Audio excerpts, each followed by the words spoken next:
Bun găsit tuturor! Pentru început, o să vă prezint principalele aspecte astrale ale acestei luni. Soarele se va mișca cu semnul Vărsătorului până pe 19 februarie, când se va deplasa în zodia Pești. Luna nouă din 11 februarie, în semnul Vărsătorului, va avea un efect pozitiv asupra zonelor asociate cu libertatea.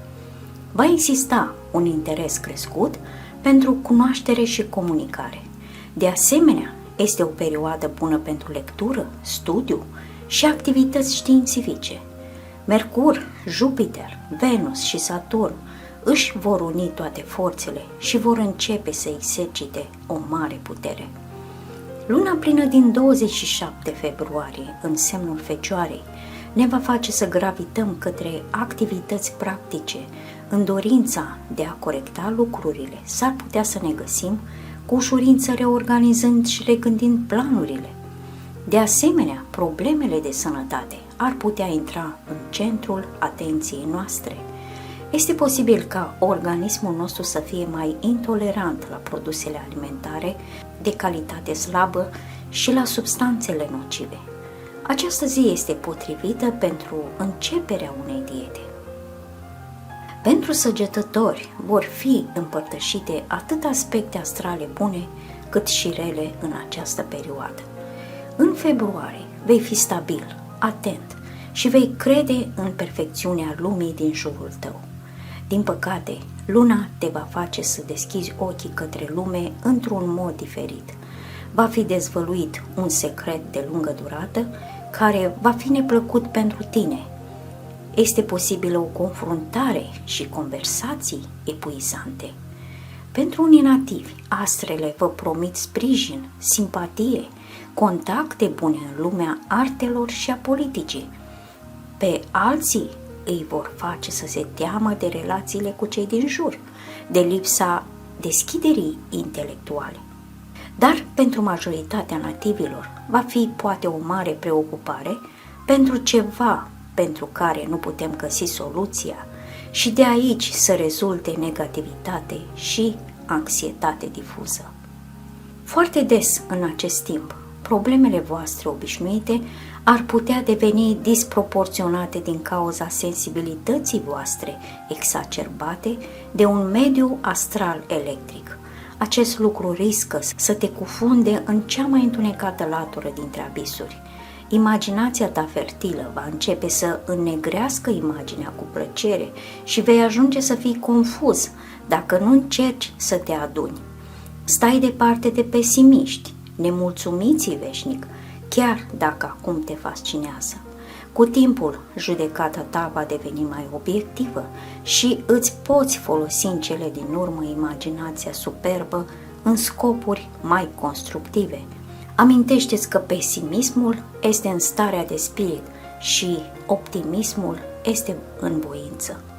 Februarie vă va aduce surprize plăcute în domeniul informațiilor, instruirii, contactelor, gadgeturilor, acordurilor și documentelor.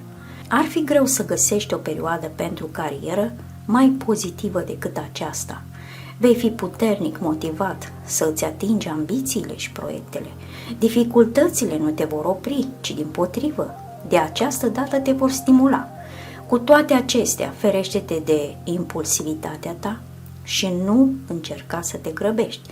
Să știi că curajul și inițiativa nu sunt deloc sinonime cu graba. În partea a doua a lunii, la locul de muncă, răbdarea ta va fi tensionată și te vei putea confrunta cu o situație neplăcută care, în cele din urmă, va fi rezolvată în siguranță. Totul nu va funcționa așa cum te vei aștepta. Va trebui să te confrunți cu întârzieri administrative paralizante, întârzieri și contracarări imposibile. Așa este viața, cu bune și rele, dar vei putea face puțin pentru asta. Va trebui să arăți calități de conducător și să nu îți faci probleme cu fleacurile. Dacă te vei înarma cu răbdare, în cele din urmă lucrurile se vor rezolva fără daune. În februarie, Saturn îți va oferi un avertisment puternic în aceste zile cu privire la finanțele tale. Dacă tot îți arunci banii pe fereastră, în curând va trebui să tragi ponoasele. De ce să nu stabilești un buget strict și să îl respecti cu orice preț? Așa nu vei risca să cheltuiești impulsiv și să te ruinezi. Ar trebui să fii atent cu banii. Luna aceasta trebuie să renunți la investițiile riscante. De asemenea, poți fi înșelat. Păstrează-ți întotdeauna portofelul la vedere și urmărește-ți conturile bancare.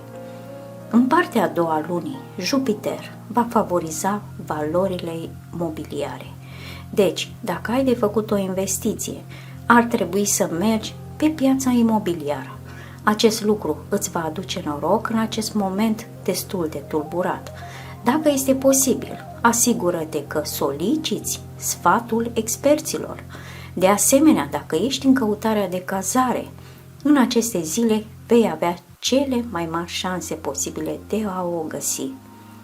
În februarie, bunătatea săgetătorului poate fi adesea folosită. Trebuie să înveți să te aperi împotriva influențelor rele și să nu te lași manipulat.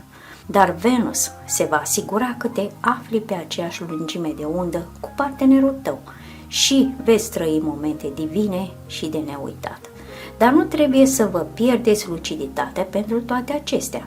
Este foarte dificil, în astfel de circumstanțe euforice, să nu cheltui nesăbuit. Să știți că atunci când sărăcia bate la ușă, dragostea fuge pe fereastră. Venus va avea de asemenea grijă să satisfacă dorințele romantice ale celor singuri. În februarie, nu te vei putea lăuda cu o sănătate bună. Vei fi adesea afectat de dureri de cap asociate cu schimbările vremii. Medicamentele în cazul tău nu sunt o opțiune. Trebuie să înveți să te relaxezi și să îmbunătățești circulația sângelui. Alergarea, un duș de contrast, gimnastica acasă sunt minunate pentru asta. Saturn are reputația de a nu fi foarte simpatic dacă este plasat în sectorul tău de sănătate. În acest caz, există o singură strategie: contracarați înclinațiile proaste, având grijă deosebit de sănătatea voastră. Impuneți, pe cât posibil, o igienă bună a vieții, adică un număr suficient de ore de somn, un echilibru bun între hrană și activitatea fizică. La mijlocul lunii va trebui să vizitați medicul dentist. Probabil că ați renunțat la această problemă cu mult timp în urmă și nu a durat mult. De acum încearcă să vizitezi medicul dentist de 2 ori pe an pentru a evita incidentele. În ultima parte a lunii, dacă ați suferit de nervozitate și insomnie de ceva timp, aceasta s-a cauzat datorită Uranusului malefic. Influența sa nocivă s-a încheiat acum, așa că va fi mai bine pentru corp și ar trebui să vă bucurați de un echilibru de bază bun.